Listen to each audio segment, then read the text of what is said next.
Hi friends, welcome to our channel Kalam Streams Achievers. இன்னைக்கு நம்ம என்ன பார்க்க போறோம் அப்படின்னு பார்த்தீங்கன்னா சயின்ஸ்க்கான PYQ previous year questions தான் பார்க்க போறோம்.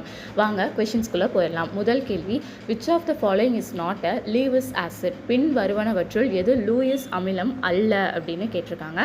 ஆன்சர் என்ன அப்படின்னா பேரியம் குளோரைடு. ஓகேவா? BaCl2. which of the following could act as a propellant for rockets? Rocket இயக்கிகளாக பயன்படுத்துவது எது? ரெண்டு இருக்கு. ஒன்று liquid hydrogen plus liquid oxygen. ஓகேவா? திரவ ஹைட்ரஜன் ப்ளஸ் திரவ ஆக்சிஜன்.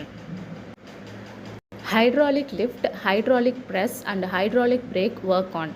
ஹைட்ராலிக் தூக்கி, ஹைட்ராலிக் அமுக்கி மற்றும் ஹைட்ராலிக் தடை போன்ற இயந்திரங்கள் எந்த விதியின் படி செயல்படுகிறது? ஆன்சர் என்ன அப்படின்னா பாஸ்கல்ஸ் லா. ஓகேவா?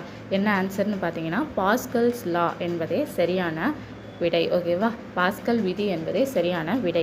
Raman effect is due to. Raman விளைவு எதனால் உண்டாகிறது? Coherence scattering. ஓகே, ஓரியல் சிதறல் அப்படின்றது ஆன்சர். Blister copper. கொப்புல காப்பர் என்பது 98%, அதாவது 98% பியூர் காப்பர், 98% தூய காப்பர். இந்த வீடியோ உங்களுக்கு ரொம்பவே யூஸ்ஃபுல்லாக இருக்கும் அப்படின்னு நம்புகிறேன். Thank you friends.